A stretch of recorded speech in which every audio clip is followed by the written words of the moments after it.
สำนักข่าวไทยได้รายงานว่าวันที่29ตุลาที่ผ่านมานี้เกิดเหตุสางป่าอยู่เขตอุทยานแห่งชาติเขาใหญ่แขวงนครราชสีมาประเทศไทยจู่โจมรถนักท่องเที่ยวเหตุการณ์ดังกล่าวเกิดขึ้นอยู่เขตดงงูเห่าถนนธนรัตน์บริเวณกิโลเมตรที่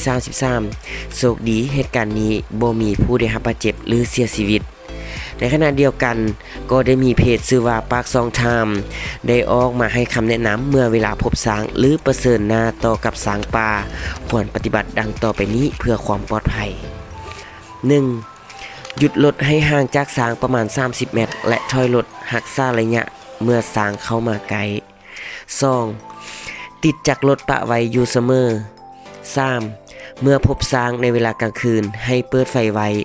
แต่ห้ามเปิดไฟกระพริบเด็ดขาด 4. ห้ามจอดรถและห้ามเข้าใกล้ช้าง 5. ประสาทสัมผัสที่ดีที่สุดของช้างแม่นหูดังและตาซึ่งถ้าหากหมดจากรถช้างจะเข้ามาไกลเพื่อใส่ประสาทสัมผัสอื่นๆนั้นก็คือการดมการเบิ่งและการใส่ประสาทสัมผัสด้านอื่นๆ 6. เมื่อตกอยู่ในวงล้อมของช้างก็ให้คอยเคลื่อนรถออกจากบริเวณดังกล่าวไปสู่บอนที่มีจำนวนช้างที่น้อยที่สุด 7. ห้ามเด็ดขาดบ่ให้จอดรถหรือสะลอรถเพื่อเบิ่ง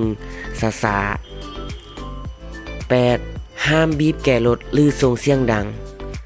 9. ห้ามใส่แฟลชขณะที่ถ่ายรูปและนี่ก็เป็นคำแนะนำจากทาง